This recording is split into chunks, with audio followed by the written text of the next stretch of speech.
Hello, everyone. It's Dave Juno, the Mania's Disease Warrior. Happy Halloween. Hope you're having a great day. I've been, that's because I didn't sleep. But that's all right, because I'll sleep tonight. But I want to talk about a post that I saw today, finally, after hearing about it for a couple of days, that a therapist told somebody to sniff alcohol to relieve nausea or vertigo. I'm sorry, relieve vertigo. And the person did it, and it worked. Okay. And then they showed a can of isopropyl alcohol. So I decided this isn't right. There's something wrong.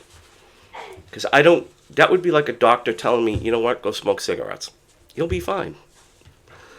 Okay, so I did look it up because that's what I do, and it seems to go with the series of things that I'm looking up and researching and putting back to you. So I did.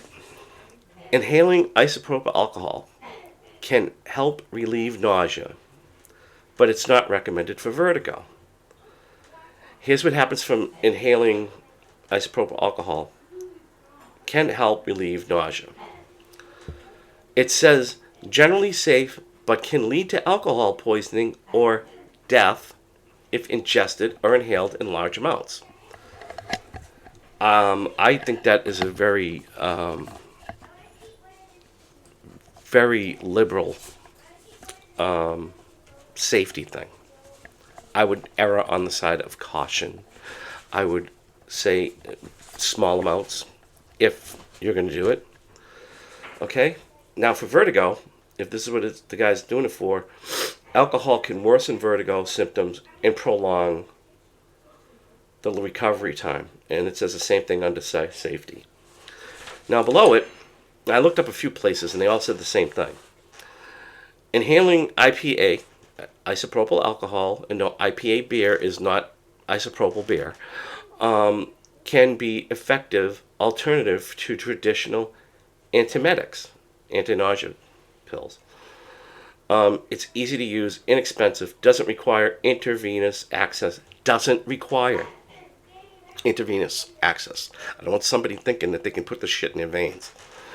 However, it's not clear how it works, and it doesn't prevent the nausea.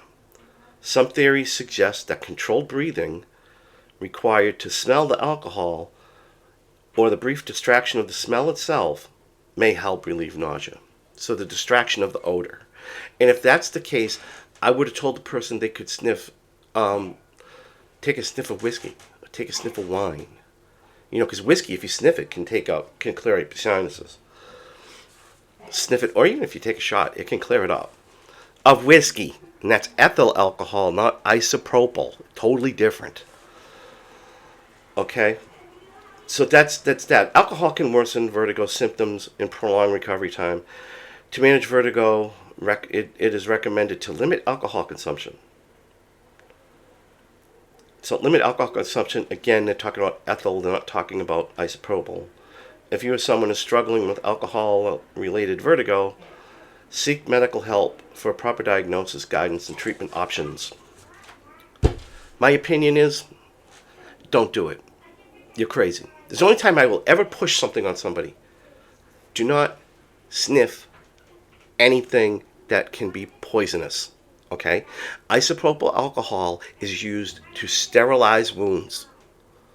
Okay? If you get a cut, you put a little bit on it, it stings for a minute, but it sterilizes. It cleans all it out, clears all that stuff out so you don't get an infection. Okay? It's not used to sniff. It's not used to consume. Okay? You can, believe me, it doesn't take, it says, large amounts. One, I don't know what a large amount is, but I could imagine sniffing a bottle. And it's also different rated. You get it from 70% alcohol, isopropyl alcohol, to 100% isopropyl alcohol. And when I worked on copiers, I actually used the 100% isopropyl alcohol to clean rubber, feed tires, rollers, things like that, because it really got the grime out of the grooves and actually kind of rejuvenated it to where the machine would work fine for a while. And if I didn't have feed tires, so it helped with the rubber. But when I sniffed it, I would get actual dizzy. I would get dizzy. So for a medical person or a therapist to tell you to sniff alcohol and you go ahead and do it, that's crazy. I wouldn't do it. I would have told the therapist to go screw. I wouldn't have tried it. No matter how desperate I was, I wouldn't have tried it. Don't. I'm going to tell you right now, if you're doing it, stop. Don't. It can lead to problems. It really can. Not just poisoning and death. Okay? Sniffing anything like that, isopropyl, there's warnings on there that can cause cancer, that can do this, it can do that with prolonged use. And if you do that, and it also gets into your brain too. So you're gonna, you could start, feeling like you're high all the time and stuff, or even worse, feel like you have to sniff this thing 4 times a day. You can get addicted to doing that. Okay, if you do it enough, to the point where you're walking around with an isopropyl alcohol bottle going like this. Okay, so you don't want to do that. You really don't. Please use your brains. Okay, just because a medical person tells you to do something like that, question it. Don't just do it. Question it, okay? Because it's kind of stupid that you would just go and do it. And in a group where everybody pretty much bashes the doctors and the medical people. And now you're going to listen to a therapist that tells you to sniff alcohol? Okay? Yeah, and I'll be honest with you. Maybe it worked this time. Maybe it'll work the next time. It might not work the third time, and you might start sniffing even more of it. And then it'll work. And then it might not work again, and then you're going to sniff even more of it. Do you understand where I'm getting at? It's not a good idea. Don't do it. Please. There's got to be a better way, something else that can work for you than besides walking around sniffing a bottle of isopropyl alcohol. Take it from somebody who has had problems with alcohol in the past. Ethyl alcohol, which is what whiskey's made out of, wine's made out of, beer, all that stuff. The stuff you can consume that you get at the liquor store. Okay? That stuff is good. If you do too much of it, it's not. But it's safe for you to drink. But I'm an alcoholic. Okay?